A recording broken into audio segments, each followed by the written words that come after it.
सभी साथियों को हाथ जोड़कर राम राम, सत श्री अकाल, सलाम, जय जवान जय किसान। भाइयों, जो आज का मुद्दा वो बड़ा महत्वपूर्ण मुद्दा है और महत्वपूर्ण इसलिए है क्योंकि बीजेपी की जो यूपी की इकाई है, बीजेपी पार्टी की, उसने 29 तारीख को यानी कल एक ट्वीट किया है और उस ट्वीट में सीधे तौर पे किसानों को धमकी दी है। पहले आपको उस ट्वीट के बारे में बता देते हैं।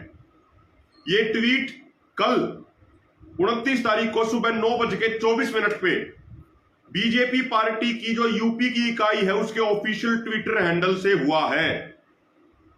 और उस ट्वीट में क्या दिखाया गया है कि एक आदमी जो अपने कंधे पे लट रखे हुए है और उसके ऊपर लिखा हुआ है किसान आंदोलन, वो आगे जा रहा है, सामने से एक आदमी आ रहा है। महत्वपूर्ण बात यह भी है, जो किसान आंदोलन का साथी है वो हरे कपड़े पहनाया हुआ दिखाया गया है। आगे एक आदमी आ रहा है जो भगवा कलर के कपड़े से पहने हुआ है और वो उसको कह रहा है, जिसके ऊपर किसान आंदोलन लिखा हुआ है, उसको कहा जा रहा है कि भाई सुना है कि तुम लखनऊ जा रहे हो, कि मैं पंगा मत लियो, नहीं तो योगी इलाज कर देगा, बक्कल तार देगा, ऐसा कुछ उसमें लिखा हुआ है।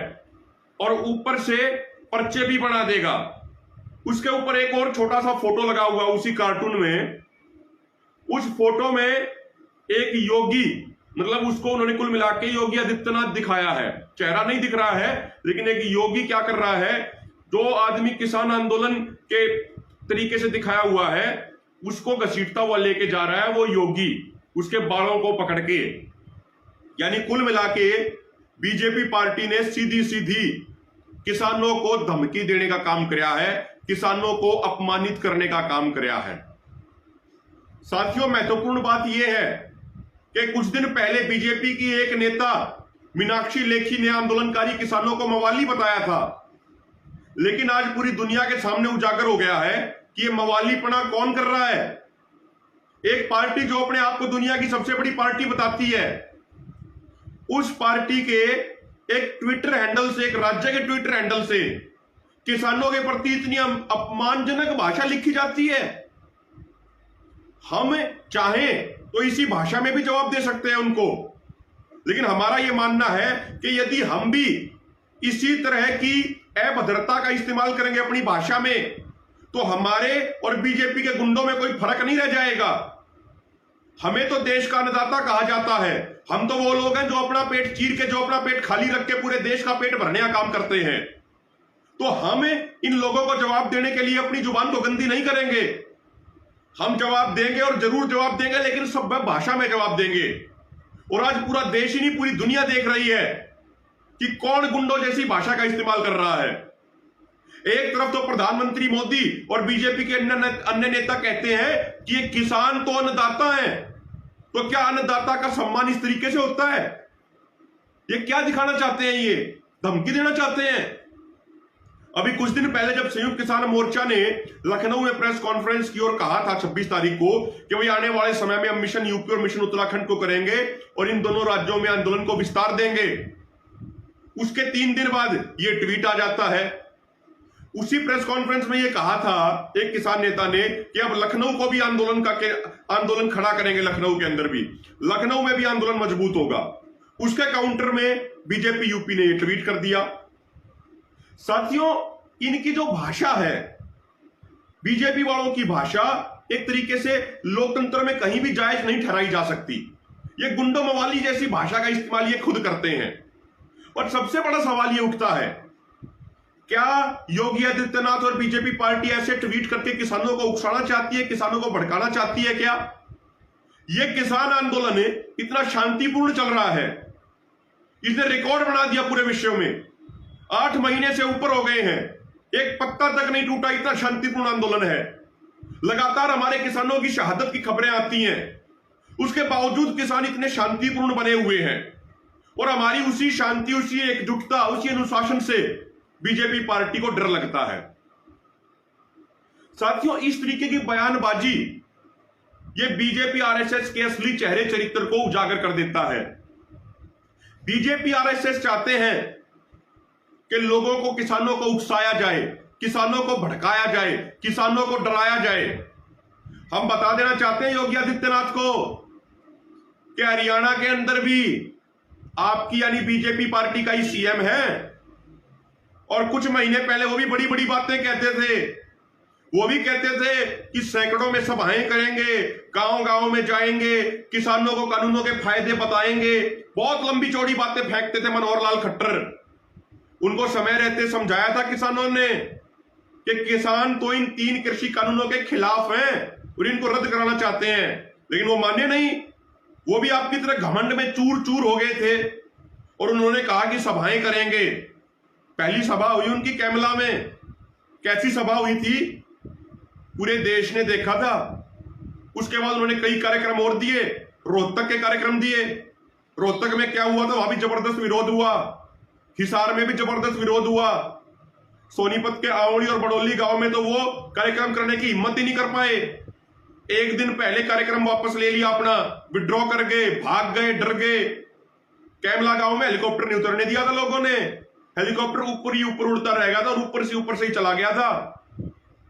हिसार में क्या हाल हुआ इन लोगों का, बीजेपी जेजेपी वालों का। उप मुख्यमंत्री एयरपोर्ट की दीवार तोड़ के भागता है जैसे चोर भागते हैं। ये किसानों से टकराने की कोशिश ना करें बीजेपी वाले। ये किसान तो वो कौम है, हजारों सालों का इतिहास है। जब आप लोगों को कोई जानता नहीं था, बीजेपी आरएसएस वालों का कोई इतिहास नहीं है, और जो इनका इतिहास है वो इतिहास भी ये है कि जब देश की आजादी का आंदोलन चल रहा था तो उस समय आरएसएस वाले लोग अंग्रेजों की गुलामी कर रहे थे, अंग्रेजों के कलवे चाट रहे थे, अंग्रेजों के लिए मुखबिरी करने का काम करते थे, क्रांतिकारियों के खिलाफ काम किए इन आरएसएस वालों ने। और इस किसान कौम का इतिहास क्या है, हजारों सालों का इतिहास उठा के देख लो। चाहे कोई भी कितना बड़ा तानाशाह आया, कितना बड़ा क्रूर शासक आया, उसका इलाज इन किसानों ने ही किया था, इस किसान कौम ने ही किया था।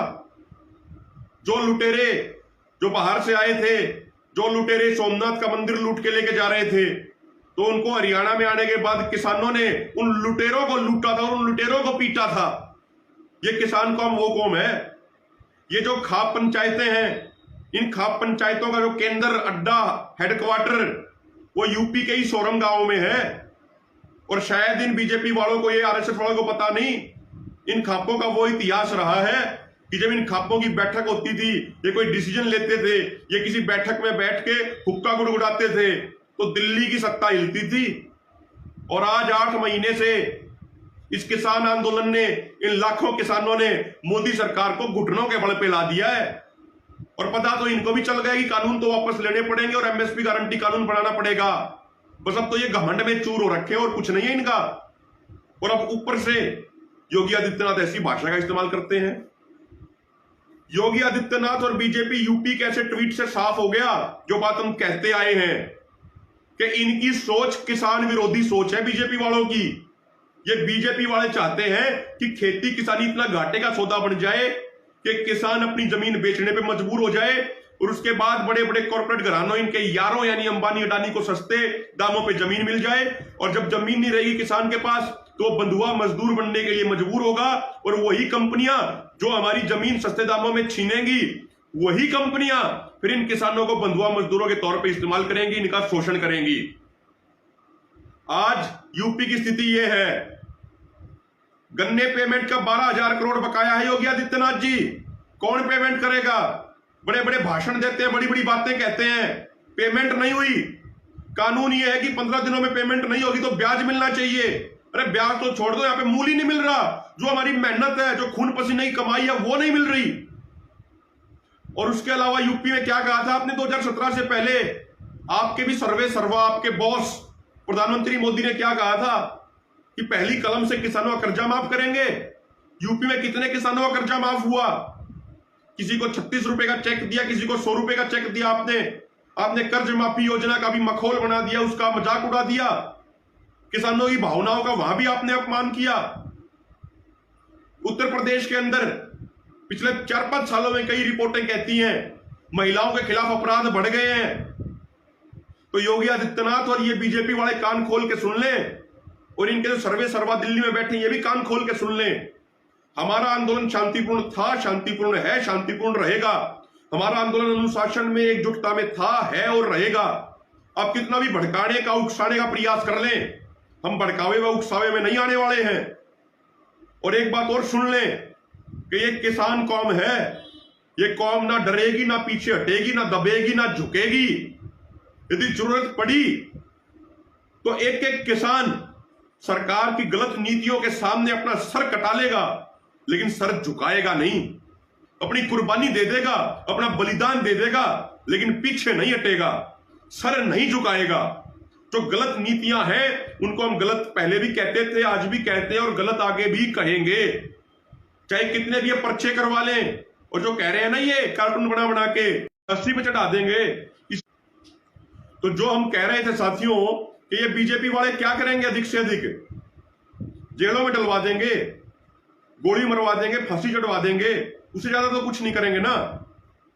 उनको हम बता देना चाहते हैं कि जो हमारी किसान कौम है, ये किसान कौम अब बहुत अच्छे तरीके से संगठित होकर लड़ना सीख चुकी है।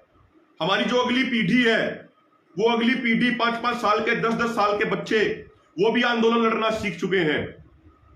हमारा 80 करोड़ किसानों का परिवार है पूरे देश में। कितने लोगों को जेल में डालोगे? कितनी बड़ी जेल है आपकी, कितनी ऊंची दीवारें आपकी जेल की? आपकी जेल भी देख लेंगे और आपकी जेल की दीवारें भी देख लेंगे। आपकी, अगर आप हमारे ऊपर हिंसक कार्रवाई करना चाहते हो, गोली चलवाना चाहते हो, वो भी आपकी देख लेंगे। फांसी तुड़वाना चाहते हो, वो भी देख लेंगे। हमारा तो इतिहास रहा है, आजादी के आंदोलन के समय हमारे लाखों पूर्वजों ने फांसी के फंदे को कह सके कि मैं हिंदुस्तानी हूं। तो ना तो हम फांसी से डरते, ना हम लाठी से डरते, ना हम गोली से डरते। हम शांतिपूर्ण रहे थे, रहे हैं और आगे भी रहेंगे। बीजेपी वालों को जो भी चीज करनी है, उनको जो भी हथकंडे अपनाने हैं, वो अपने हथकंडे अपनाएं। ये कानून तो वापस होंगे ही होंगे और एमएसपी पे गारंटी कानून बनेगा ही बनेगा। जय जवान, जय किसान।